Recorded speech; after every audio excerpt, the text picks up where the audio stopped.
بسم اللہ الرحمن الرحیم وبہ نستعین انہ خیر ناصر ومعین وصلی اللہ علی محمد واہل بیتہ الطیبین الطاہرین۔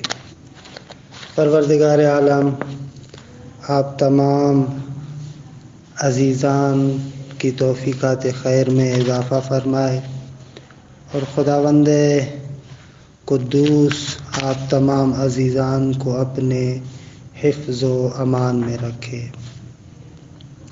الحمدللہ ہماری گفتگو مقدماتی مباحث میں سے 11ویں امر کے بارے میں تمام ہوئی کہ 11واں امر صحیح اور اعم کے بارے میں تھا کہ عرض ہوا کہ الفاظ عبادات اور الفاظ معاملات کے بارے میں گفتگو تھی کہ الفاظ عبادات آیا خصوصیت سے صحیح کے لیے وضع ہوئے ہیں یا اعم کے لیے، چاہے صحیح ہو یا فاسد، دونوں سے اعم کے لیے وضع ہوئے ہیں۔ اسی طریقے سے معاملات میں بھی بحث تھی کہ معاملات میں آیا یہ الفاظ معاملات صحیح کے لیے وضع ہوئے ہیں یا اعم کے لیے وضع ہوئے ہیں۔ آپ کی خدمت میں عرض ہوا کہ مصنف کا نظریہ اس کتاب کے اندر یہ ہے کہ الفاظ عبادات کے بارے میں انہوں نے جو یہاں پر فرمایا کہ معروف اور مشہور یہ ہے کہ صحیح کے لیے وضع ہوا ہے، پھر اس کے لیے ایک دلیل کو بیان فرمایا اور اسی طریقے سے ایک دلیل اعمیوں کی جانب سے بھی مصنف نے ذکر کی لیکن اس دلیل کو رد کیا۔ اس کے بعد معاملات کے بارے میں گفتگو ہوئی۔ معاملات کے بارے میں عرض ہوا کہ معاملات کے بارے میں 2 تصویریں ہیں، کیونکہ الفاظ معاملات کو یا ہم الفاظ کے لیے اسباب کے لیے قرار دیتے ہیں یا مسببات کے لیے قرار دیتے ہیں۔ اسباب سے قرار دیتے ہیں یعنی وہ امر مرکب کہ جو سبب بنتا ہے اپنے آثار کا، مثلا عقود کے اندر ایجاب و قبول اور ایقاعات کے اندر فقط ایجاب۔ یہ عقود کے اندر ایجاب و قبول اس عقد کے اثر کے لحاظ سے سبب ہوتا ہے۔ اگر عقد بیع ہے تو یہ ایجاب اور قبول سبب بنتا ہے ملکیت کے لیے۔ اسی طریقے سے اگر عقد نکاح ہے تو یہ ایجاب و قبول زوجیت کا سبب بنتا ہے، اور ایقاعات کے اندر اگر طلاق ہے تو فراق اور جدائی کا سبب بنتا ہے، اور اگر عتق ہے آزاد کرنا ہے تو صیغہ عتق کہ کہا جاتا ہے انت حر لوجہ اللہ، تو وہ حریت اور آزادی کا سبب بنتا ہے۔ تو یہاں پر ہمارے پاس 2 چیزیں ہیں، ایک وہ سبب ہے اور دوسرا مسبب۔ صحیح اور اعم کی بحث وہاں پر آئے گی جہاں پر ہم معاملات میں اسباب مراد لیں، کیونکہ یہ اسباب ہیں جن کے بارے میں ہم کہہ سکتے ہیں کہ اجزاء اور شرائط کی بات ہے، مرکب ہیں وہ۔ لیکن جو مسببات ہیں وہ تو امور بسیطہ ہیں، ملکیت، زوجیت، اسی طریقے سے حریت، فراق، یہ امور بسیطہ ہیں۔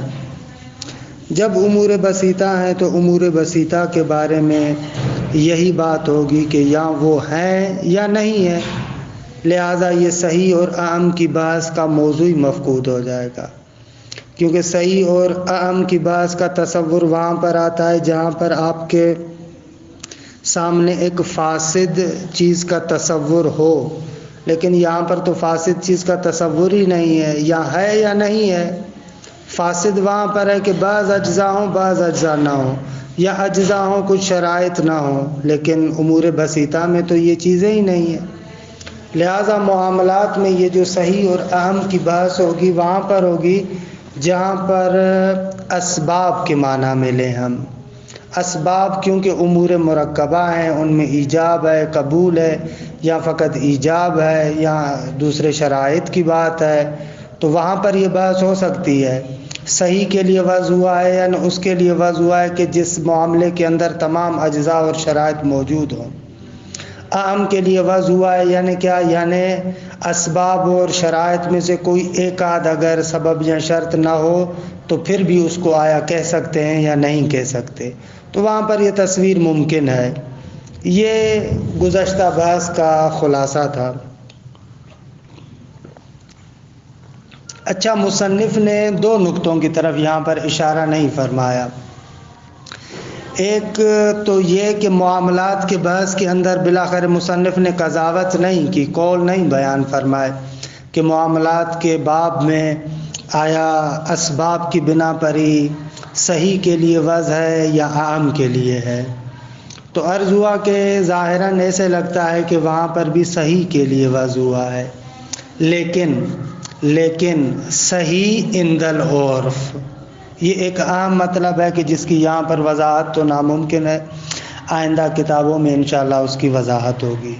ایک یہ مطلب تھا گزشتہ بحث کے ساتھ کہ خلاصہ بھی ہو گیا اور ایک نقطہ بھی ہوا۔ دوسرا نقطہ یہ تھا کہ اس بحث کا ثمرہ کیا ہے کہ مصنف نے اس کی جانب اصلاً اشارہ نہیں فرمایا۔ دیکھیں، ثمرہ بحث اطلاق کے بحث میں ظاہر ہوگا کہ اس کتاب میں ہم جب مطلق اور مقید کے بحث میں پہنچیں گے تو وہاں پر انشاءاللہ مطلق کے بارے میں ہم گفتگو کریں گے۔ اس اعتبار سے ایک ثمرہ ہے۔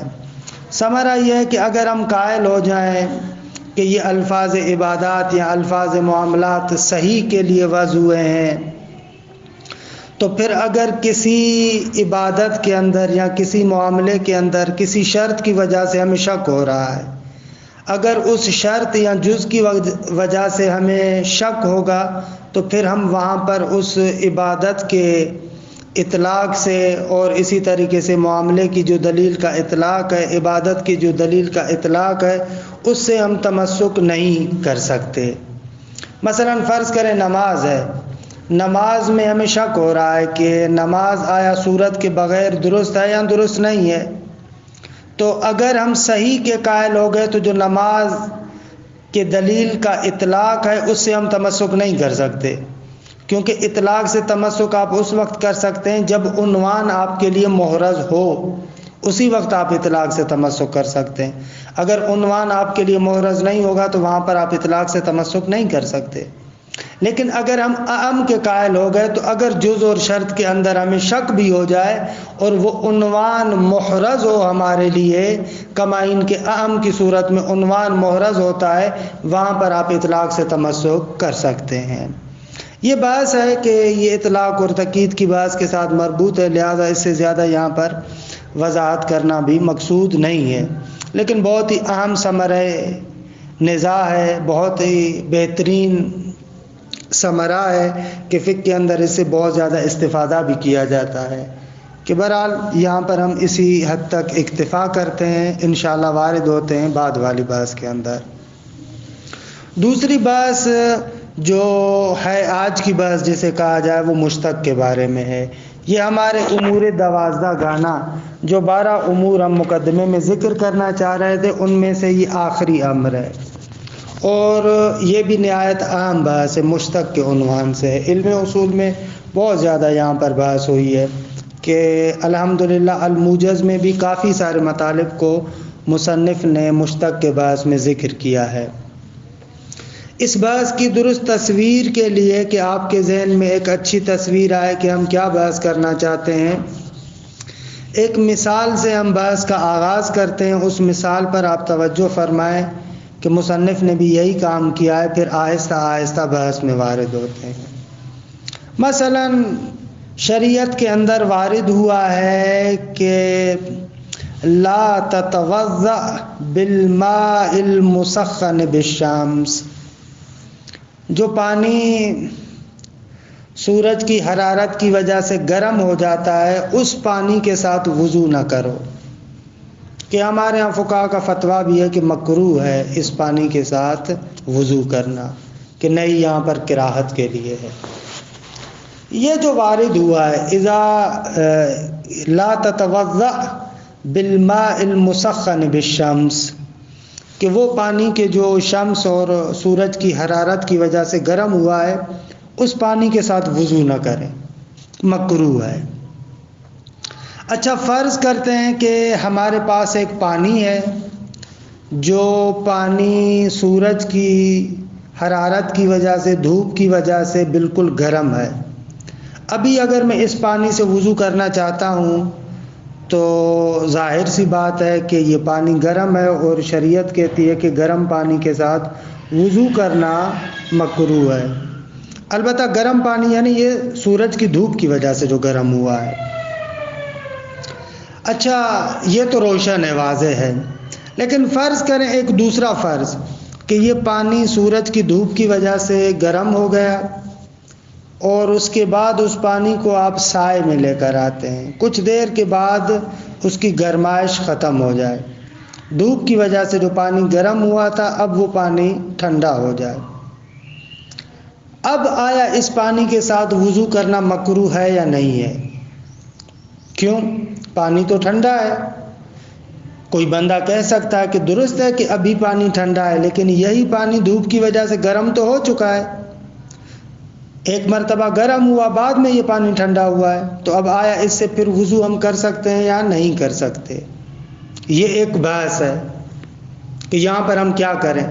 آیا یہ کہیں کیونکہ ایک مرتبہ دھوپ کی وجہ سے گرم ہو چکا ہے لہذا لا تتوضأ بالماء المسخن بالشمس اس کو شامل ہے، کیونکہ روایت میں آیا کہ وہ پانی کے جو سورج کی وجہ سے گرم ہوا ہے اس سے وضو نہ کرو، تو یہ سورج کی وجہ سے گرم تو ہو چکا ہے لیکن اگرچہ ابھی ٹھنڈا ہی ہے لہذا اس کے ساتھ وضو نہیں کرنا چاہیے۔ کوئی بندہ ایسے کہہ سکتا ہے، کوئی بندہ اس کے برعکس کہہ سکتا ہے کہ نہ، وہ جو روایت کہہ رہی ہے کہ سورج کی وجہ سے جو پانی گرم ہوتا ہے اس کے ساتھ وضو نہ کرو، یعنی جب وہ پانی گرم ہے، اگر وہ پانی ٹھنڈا ہو گیا تو اب تو اس کو روایت شامل نہیں ہے، لا تتوضأ بالماء المسخن بالشمس اس کو شامل ہی نہیں ہے، کیونکہ لا تتوضأ بالماء المسخن بالشمس کا مقصد یہ ہے کہ جس ٹائم وہ گرم ہو، نہ کہ گرم ہو پھر ٹھنڈا ہو جائے پھر بھی آپ وضو نہیں کر سکتے۔ کوئی بندہ ایسے بھی کہہ سکتا ہے،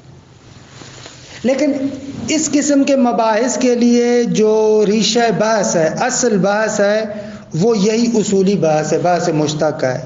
بحث مشتق میں ہم در حقیقت اس قسم کے مسائل کو حل کرنا چاہتے ہیں کہ اس مشتق سے جو المسخن بالماء المسخن بالشمس، یہ مسخن کس کو شامل ہے؟ آیا مسخن سے مراد یہ ہے کہ جس ٹائم وہ بالفعل مشتق موجود ہے، وہ حدوثی معنی موجود ہے، آیا اسی وقت کو شامل ہے یا نہ؟ اگر وہ حدوثی معنی اس کے اندر پیدا ہوا اور بعد میں ختم ہو گیا تو پھر مشتق والا معنی وہاں پر نہیں آئے گا، یہ ایک بحث ہے۔ دوسرے الفاظ میں یہ جو مشتق یہاں پر لفظ استعمال ہوا ہے المسخن، مشتق ہے نا، اس المسخن کے بارے میں ہم کہتے ہیں کہ اس مسخن کا معنی کیا ہے، اس ہیئت کا معنی کیا ہے؟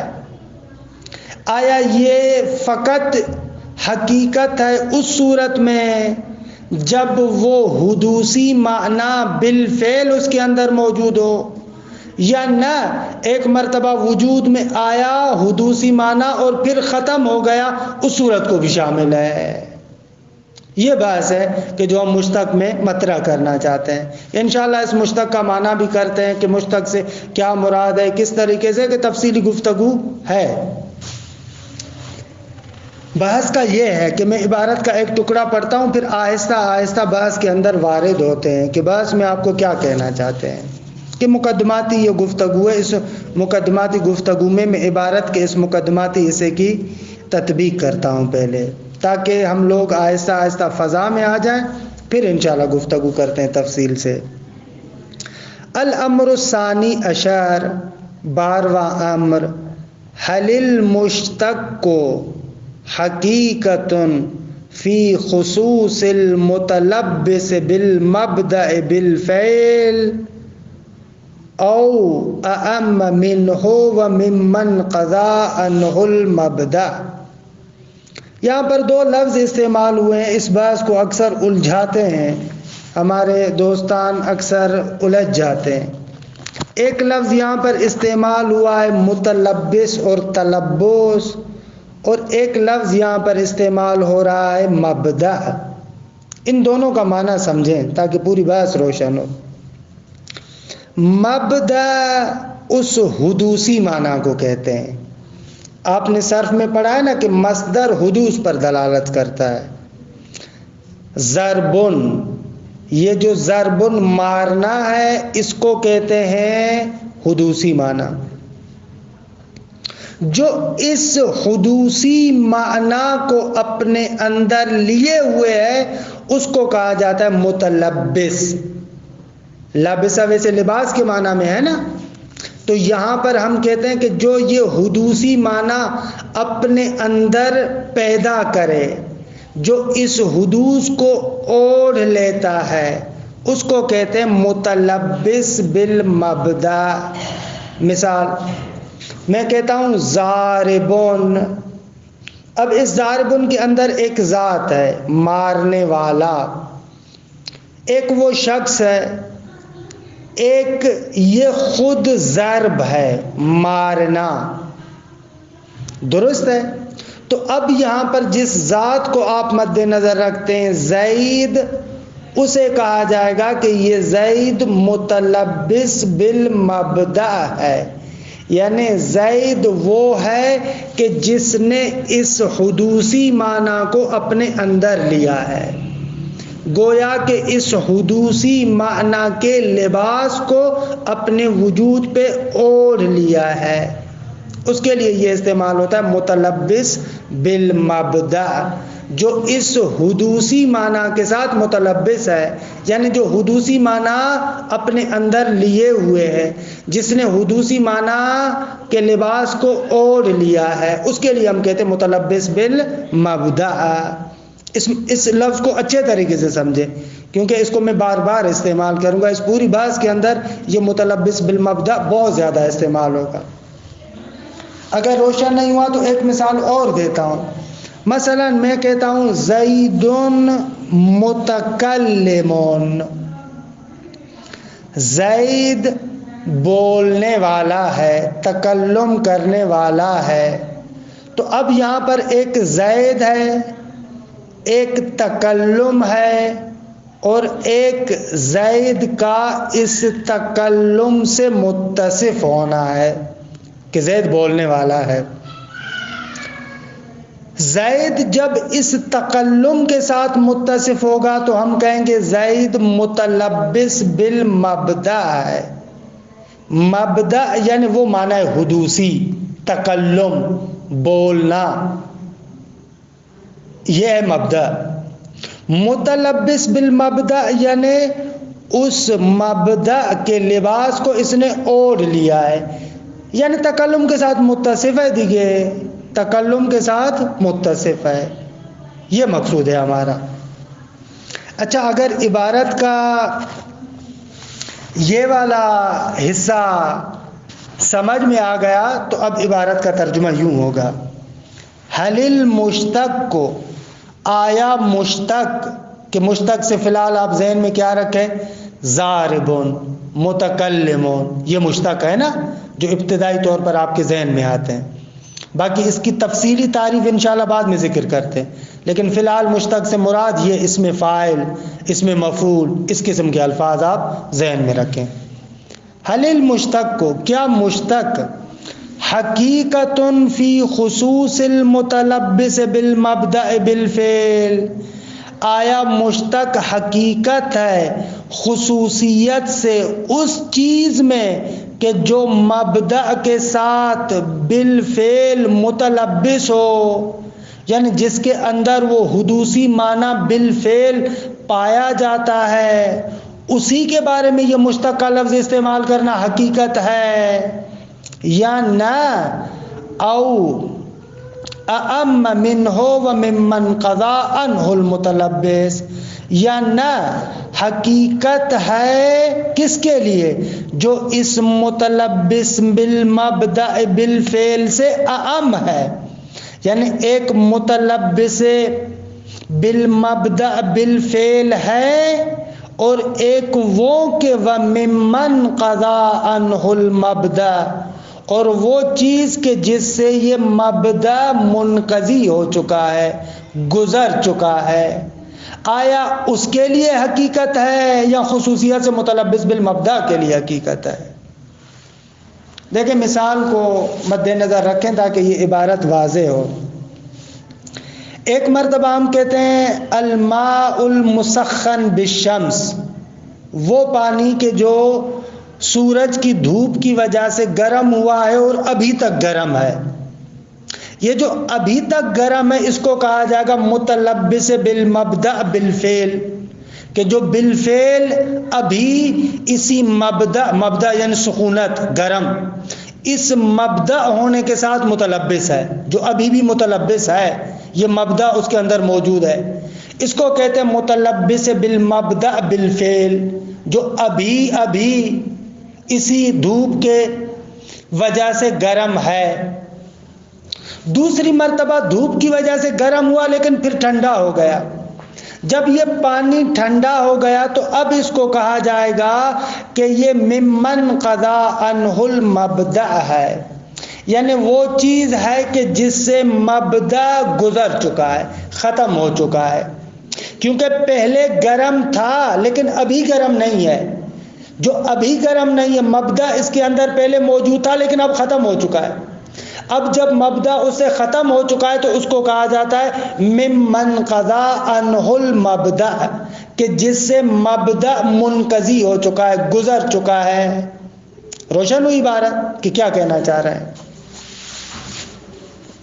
حل المشتق کو، آیا مشتق حقیقت ہے فی خصوص المتلبس بالمبدأ بالفعل، خصوصیت سے اس چیز کے اندر کہ جو متلبس ہے مبدأ کے ساتھ ابھی، یا نہ مشتق حقیقت ہے دونوں کے لیے، چاہے بالفعل مبدأ کے ساتھ متصف ہو یا نہ پہلے مبدأ کے ساتھ متصف تھا اب وہ مبدأ ختم ہو چکا ہے پھر بھی اس میں حقیقت ہے۔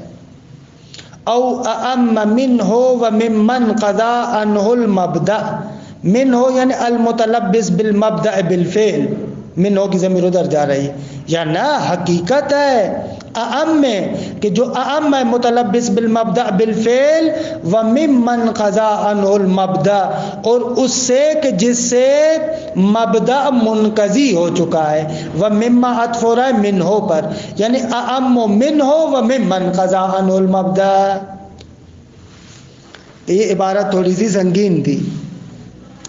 انہو اتفقت کلمتہم، فرماتے ہیں کہ اصولیوں کا اتفاق ہے، یہ بھی جدید عربی ہے، اتفقت کلمتہم یعنی ان لوگوں کا اتفاق ہے، اصولیوں کا اتفاق ہے، الا ان المشتق حقیقت فی المتلبس بالمبدأ بالفعل، اگر مشتق متلبس بالمبدأ ہو بالفعل، یعنی اس مبدأ اور حدوثی معنی سے بالفعل متصف ہے، جب تک اس حدوثی معنی کے ساتھ بالفعل متصف ہے تو سب لوگ کہتے ہیں اس صورت میں حقیقت ہے، یعنی جب دھوپ کی وجہ سے پانی گرم ہو رہا ہے اور ابھی تک گرم ہے تو سب لوگ کہتے ہیں کہ یہ اس میں حقیقت ہے۔ وَمَجَازٌ فِي مَا يَتَلَبَّسُ بِهِ فِي الْمُسْتَقْبَلِ، اور اس بات پر بھی اتفاق ہے کہ مستقبل کے اعتبار سے اگر تلبس کو دیکھا جائے تو اس میں مجاز ہے۔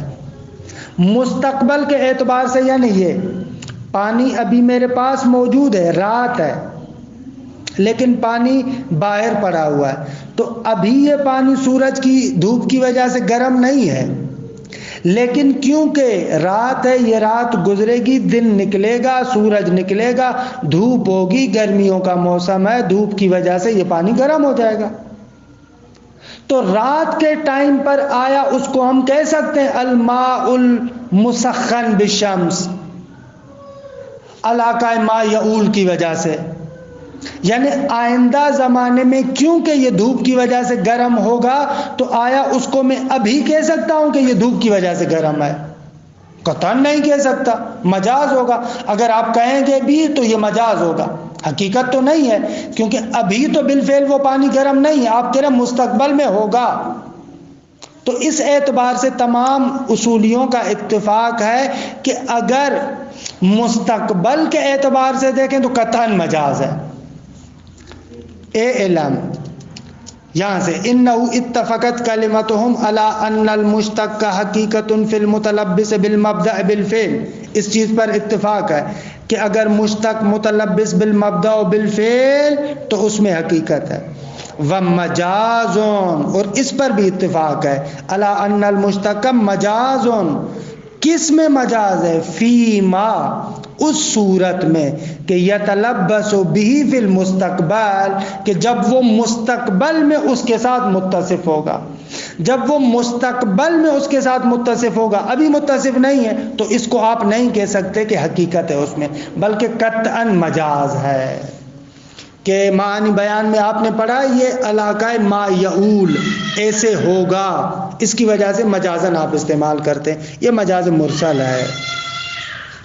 اچھا، ان دو صورتوں میں تو اتفاق ہے، اگر حال میں دیکھا جائے، بالفعل دیکھا جائے وہاں پر حقیقت ہے، مستقبل کے اعتبار سے دیکھا جائے وہاں پر مجاز ہے۔ لیکن واختلفوا فی من قضا عنہ التلبس، لیکن اصولیوں کا اختلاف ہے اس صورت میں کہ ان قضا عنہ التلبس، کہ جس سے تلبس ختم ہو چکا ہے، یعنی ماضی میں ایسے ہوا تھا لیکن اب نہیں ہے، پہلے یہ دھوپ کی وجہ سے گرم ہوا تھا لیکن اب نہیں ہے، اس کے بارے میں کہتے ہیں کہ اختلاف ہے۔ مثلا خود مثال دیتے ہیں، اذا ورد النہی عن التوضؤ بالماء المسخن بالشمس، اگر نہیں وارد ہو کہ آپ اس پانی کے ساتھ کہ جو سورج کی وجہ سے گرم ہوا ہے اس سے آپ توضؤ نہ کریں، وضو نہ کریں، یعنی لا تتوضأ بالماء المسخن بالشمس، فتارةً يكون الماء موصوفا بالمبدأ بالفعل، ایک صورت یہ ہے کہ پانی اس وقت بالفعل اس مبدأ کے ساتھ موصوف ہے، مبدأ یعنی وہی حدوثی معنی، اسی حدوثی معنی کے ساتھ متصف ہے، یعنی ابھی گرم ہے دیگے۔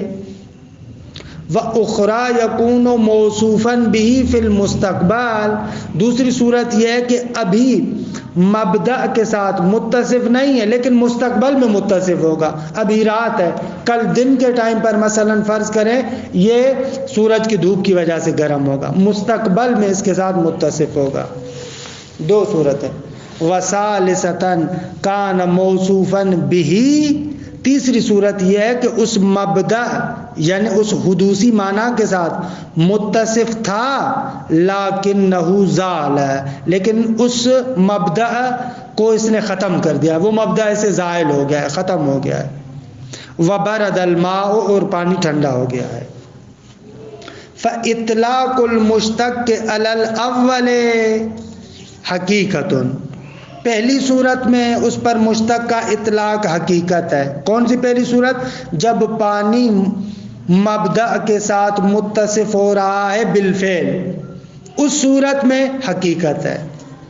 وَدَلِيلُ الْكَرَاهَةِ شَامِلٌ لَهُ، اور جو کراہت کی دلیل ہے وہ اس کو شامل ہے۔ کراہت کی دلیل کیا تھی؟ وہی نہیں کہ لا تتوضأ بالماء المسخن بالشمس، وہ کراہت کے لیے نہیں ہے وہاں پر، وہ دلیل اس کو شامل ہے، یعنی اگر دھوپ کی وجہ سے پانی گرم ہے، ابھی تک گرم ہے، اس کے ساتھ وضو کرنا مکروہ ہے۔ کما ان اطلاقہ علی الثانی، جس طریقے سے اس مشتق کا اطلاق دوسرے پر یعنی کیا؟ جب مستقبل میں اس مبدأ کے ساتھ متصف ہوگا، دوسرے پر اطلاق اس کا مجاز ہے، نتیجہ کیا ہوگا؟ لا یشملہ دلیلہا، پس اس کراہت کا دلیل اس دوسرے کو شامل نہیں ہوگا. یعنی لا تتوضأ بالماء المسخن بالشمس اس کو شامل نہیں ہے، کیونکہ ابھی تو گرم نہیں ہے نا، مستقبل میں ہوگا، جب ہوگا تب دیکھا جائے گا، فی الحال تو نہیں ہے، لہذا دلیل وہ شامل نہیں. وَأَمَّا الثَّالِثُ لیکن تیسری صورت فَكَوْنُهُ حَقِيقَةً أَوْ مَجَازًا، کیونکہ تیسری صورت میں اختلاف ہے، حقیقت ہے یا مجاز ہے. تیسری صورت یعنی کون سی؟ جب گزشتہ زمانے میں اس مبدأ کے ساتھ متصف ہوا تھا لیکن وہ مبدأ پھر ختم ہو گیا. اب ہم بات کر رہے ہیں کہ اب آیا ممن قضا عنہ التلبس میں حقیقت ہے یا مجاز ہے، یہ اختلافی مورد ہے. وبالتالی جب اختلاف ہے تو نتیجے میں شمول و دلیلہا لہ اس کراہت کا دلیل آیا اس کو شامل ہے، شمول و دلیلہا لہ و عدمہ یا اس کو شامل نہیں ہے، شمولہ و عدم شمولہ. درست ہے. شمول و دلیل یا کراہت کے دلیل کا شامل ہونا لہو اس مشتق کو، و عدم یعنی عدم شمول دلیل یا لہو یہ دونوں آیا شامل ہے یا شامل نہیں ہے. مبنی علی تحدید مفہوم المشتق اس بات پر مبتنی ہے کہ ہم مشتق کے مفہوم کو کیسے معین کرتے ہیں. اگر مشتق کے مفہوم کو فقط اور فقط متلبس بالمبدأ بالفعل کے ساتھ مخصوص کریں تو اس صورت میں مکروہ نہیں ہوگا، وہ کراہت کی دلیل اس کو شامل نہیں ہوگی کیونکہ بالفعل گرم نہیں ہے. لیکن اگر مفہوم مشتق میں ہم وسعت دیتے ہیں، اعم کے قائل ہو جائیں، ہم کہتے ہیں جو متلبس بالمبدأ بالفعل ہو یا متلبس بالمبدأ ہے لیکن ممن قضا عنہ التلبس ہے، اس صورت میں بھی حقیقت ہے، تو اس صورت میں پھر وہ دلیل کراہت اس کو شامل ہے، پھر اس پانی سے وضو کرنا مکروہ ہو جائے گا. مبنی علی تحدید مفہوم المشتق یہ بات مبنی ہے اس بات پر اس کا شامل ہونا یا شامل نہ ہونا مبنی ہے مفہوم مشتق کے تحدید پر کہ آپ اس کو کیسے معین کرتے ہیں. فلو قلنا اگر ہم کہیں بأنه موضوع للمتلبس بالمبدأ بالفعل يكون الاطلاق مجازيا والدلیل غیر شامل له، اگر ہم قائل ہو جائیں، قلنا یعنی قائل ہو جائیں، قول رائے اور اعتقاد کے معنی میں بھی آتا ہے، یہاں پر اسی معنی میں ہے. فلو قلنا یعنی فلو اعتقدنا اگر ہم عقیدہ رکھیں کہ بأنه موضوع یہ مشتق وضع کیا گیا ہے للمتلبس بالمبدأ بالفعل اس کے لیے کہ جو متلبس بالمبدأ ہے بالفعل، تو تیسری صورت میں یکون الاطلاق مجازیًا پھر اس مشتق کا اطلاق مجازی ہوگا. اگر مجازی ہو گیا تو والدلیل غیر شامل له پھر دلیل کراہت اس مشتق کو شامل نہیں ہوگی. ولو قلنا اور اگر ہم قائل ہو گئے کہ بأنه موضوع لما تلبس به ولو آنما اگر ہم قائل ہو گئے کہ نہ یہ مشتق وضع کیا گیا ہے اس کے لیے کہ جو اس مبدأ کے ساتھ متلبس ہوا ہو ولو آنما اگرچہ ایک لحظے کے لیے کیوں نہ ہو، فیکون الاطلاق حقیقیًا تو پھر اس صورت میں یہ مشتق کا اطلاق حقیقی ہوگا. والدلیل شاملا له اور کراہت کا جو دلیل ہے، کراہت کی جو دلیل ہے وہ اس مشتق کو شامل ہو جائے گی.